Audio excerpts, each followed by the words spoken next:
Hi-ho, everybody, and welcome to Too Old for Comics. I'm Steve. Unless you've been living under a rock or slipped in some kind of brief coma, you didn't realize that last week was kind of a rough week for Spider-Man fans as well as MCU fans. We got word that Sony and Marvel will no longer be wearing their best friends for life necklaces, and due to non-negotiations, I guess Spider-Man will no longer be featured in any of the MCU films going forward, including Avengers films, and what have you.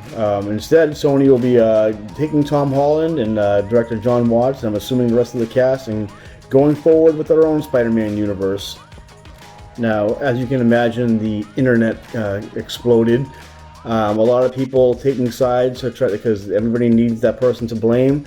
But in doing so, there's one thing you guys need to remember, and that is that when you guys are filling out your your Save Spider-Man petitions and hashtags and all that, just remember one thing and one thing only: that these studios do not give a fuck about you.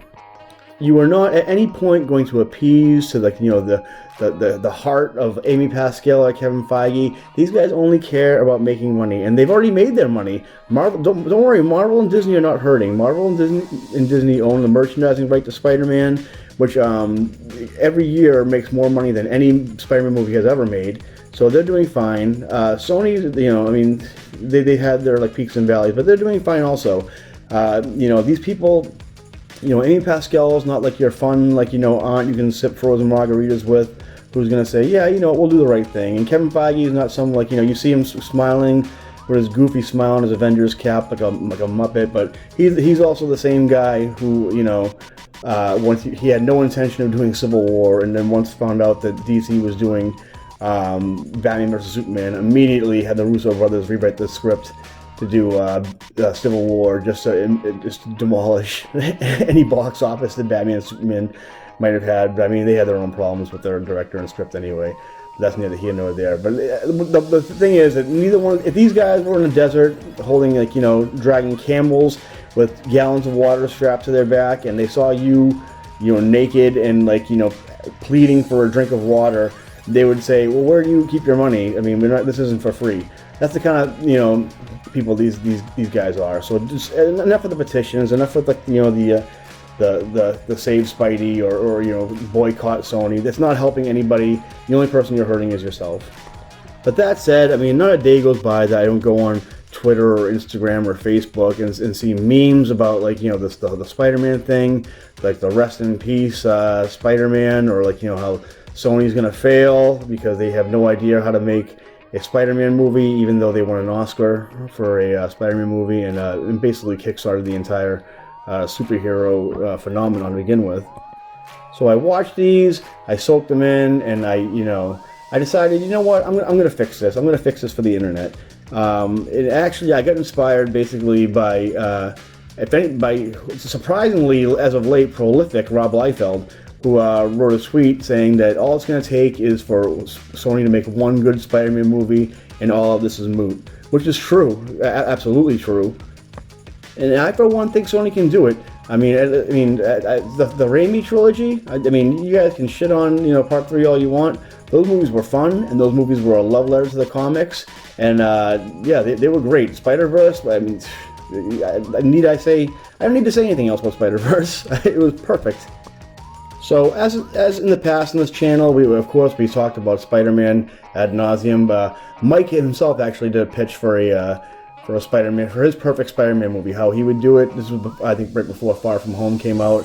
I can put a link in the video to that. I did kind of a half-assed pitch, but I'd like to go in depth how I would, basically, shut the internet up and make the Spider-Man movie. It would make both sides, the MCU shills. The Sony, apologists. I make everybody happy. Finally, we'd have peace in our own time. But the only thing about this movie, which makes it a little bit unlikely, even if Sony and Marvel, Marvel anyway, not even that Sony would listen, but it requires them to do one thing and one thing only, which both studios are lacking. If you look at their recent releases and upcoming releases as far as the box office goes, it requires them to actually be a little bit ambitious. which with a lot of these movies, especially the Marvel formulaic movies, is kind of a dirty word. We're gonna go for it anyway. So here we go. Here's my pitch for Sony. Like, you know, welcome home, Spider-Man, to the Sony universe, and it starts off like this. Now, at the end of Far From Home, obviously we had the Tom Holland Spider-Man outed by Mysterio and Jameson. So what we're gonna do is basically just open Spider-Man how many Spider-Man movies should have opened with a fight scene. We're gonna have, or an action scene anyway. We're gonna have Tom Holland swinging in the city on the run from these robots hunting him. It's gonna be like the full-on, like, you know, spider hunt type, like, you know, unrelenting guys trying to get him. They know who Peter Parker is, and, you know, for whatever, I mean, even though like the Marvel universe doesn't seem so hostile, we're gonna go like classic Spider-Man. Like, you know, people want Spider-Man. There's either a bounty on him or what have you. So Tom Holland swinging through this, you know, trying to get away from these robots. He just narrowly escapes. He catches his breath and he kind of gives a little recap of like what's going on without mentioning the MCU. Like, you know, I mean, you're gonna mention like the characters like Mysterio, but you're not gonna mention, like, you know, Skrulls or Iron Man or anything like that. And all of a sudden, he's gonna get plucked out of this reality by some kind of like pod-like structure. And basically, yeah. So basically, what's gonna happen? He's gonna get just kind of not like how Spider-Verse was. There's not gonna be like, you know, this stylized, like, you know, glitch type dimension hopping, but he's gonna get plucked out of this universe, and we'll figure out the special effects later. So when he disappears, we're basically gonna reveal who's been hunting him in this scene anyway, and it's gonna be Spencer Smythe. And when he sees what happens, we're gonna start a plot where he starts to analyze the energy signature, like how this happened, like, you know, because obviously people can't just like teleport. Not in this universe anyway, so he's going to figure out, he's going to analyze things because he's a big brain. He's going to find out what happened. So then we're going to cut to the next scene where Tom Holland Spider-Man appears in like a cavern type lair, and all of a sudden he's going to be, we're going to introduce Andrew. I know, here we go. Here comes the ambitious part.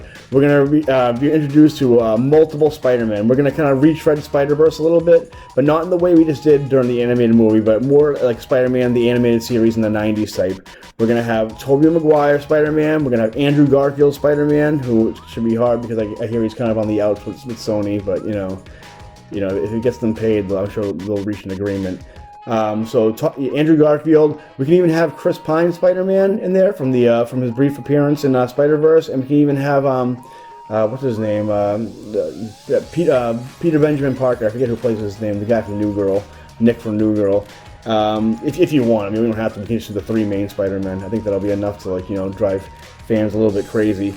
And so we're basically it's going to be revealed that Madam Web has brought them here, and she's here to, like, you know, warn them of an upcoming threat to their reality.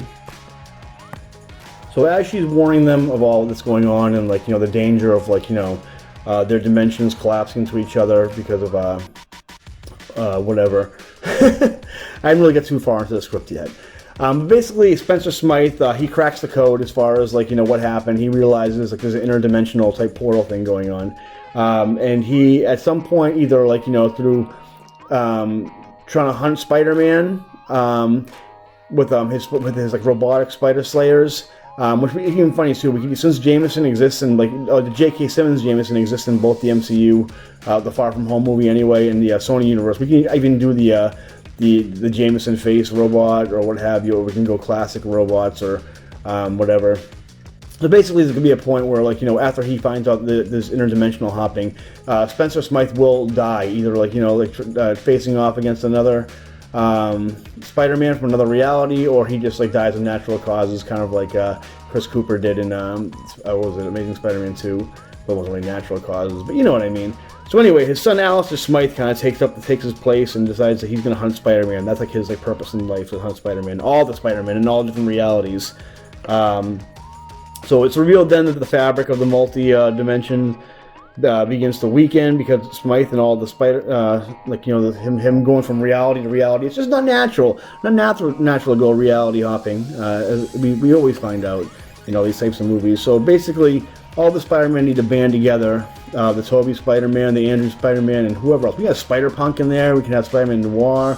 We can have like the clones. We can have, what's his name, Oscar Isaac, do a live action Spider-Man 2099, and they all face off against Alistair Smythe. And Alistair Smythe basically he does a thing in the comics where he mutates himself into, like, you know, the purebred Spider Slayer.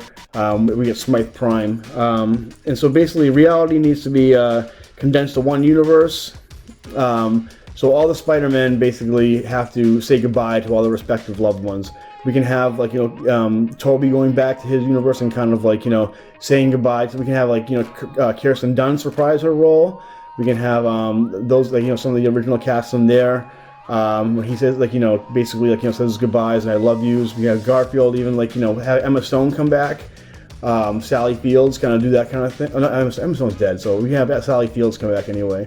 And even, like, you know, have, like, you know, the actress who played Felicia Hardy, or even the actress they had play Mary Jane in that movie that I never got to see. We can have them in there too, and kind of have him say his here for goodbyes. Tom Holland could say goodbye to, like, Zendaya and Ned. What is Genki? Not Ned. It is Ned in the movies, but we all know it's Genki. Say goodbye to those characters, and basically they all go off for the final hurrah against Alistair Smythe and all the Spider Slayers. And when all is said and done, reality collapses in itself and becomes one reality. And we have emerging the one true adult Spider-Man, adult Peter Parker, and we have maybe John Krasinski be the new Spider-Man and the only Spider-Man. That way we get, like, you know, Tom Holland can move on to other things, and, like, you know, we don't have to worry about, like, you know, MCU fans and Sony fans getting confused. We can finally, like, you know, give, you know, Andrew the send-off he deserved. Toby, like, you know, can get some, like, you know, the send-off. It should be great. And, like, anybody who doesn't like John Krasinski, like, you know, I defy you. The guy is likable as fuck. So anyway, John Krasinski's a new Spider-Man. When all is said and done, like, he squares things away with Madam Web and all that. He goes home to his wife, Mary Jane, with his daughter, May. And there we go. Here we have the new Spider-Man franchise with John Krasinski, adult, purest form Spider-Man going forward, and everybody's happy because we finally, you know, as far as Sony made an awesome, ambitious, crazy balls to the wall Spider-Man movie. You know, we don't have to, like, you know, worry about, like, you know, anybody accusing Sony of stealing Tom Holland, and everybody's happy. So there, internet, I solved it for you. Are you happy now? Was it that hard? But anyway, that's my pitch for my mediating Spider-Man movie to kind of, like, bring the world together and, like, you know, and sing together the Spider-Man theme song and sing Kumbaya also at, you know, during the encore, and we can finally put this whole internet, you know, conflict to rest. No more, like, you know, Sony camps, no more Disney camps, and, like, you know, Spider-Man can be, like, you know, his own solo hero, which he's always meant to be, obviously.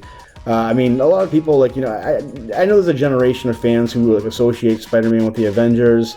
Me, I've always hated Spider-Man and the Avengers. That's a different generation for me. To me, Spider-Man and X-Men have always been their own solo, like, you know, pockets, like, you know, corners of the universe, but they didn't interact much with the rest of the Marvel universe. So I don't think it's really that, you know, important that he has to be interacting with, like, you know, I don't know who's left in the MCU he would even interact with, like Doctor Strange. I mean, that's cool, but who knows? Maybe, like, Sony can come up with a new agreement with Marvel, but where basically can, like, you know, have a character from the MCU pop in here and there, like have, like, Johnny Storm, or, like, you know, a quick scene in the Fantastic Four where, like, you know, like, Spidey can pop up, kind of like how Universal does with the Hulk, where they can't be a solo movie, but he can pop up once in a while. I don't know. Who knows what the future holds? But anyway, as far as, like, Sony continue with the franchise, that's how I do it. And then you can, like, you know, do, you know, Maximum Carnage or whatever the hell you want to do. But I mean, that's what I got, guys. Let me know what you think in the comments.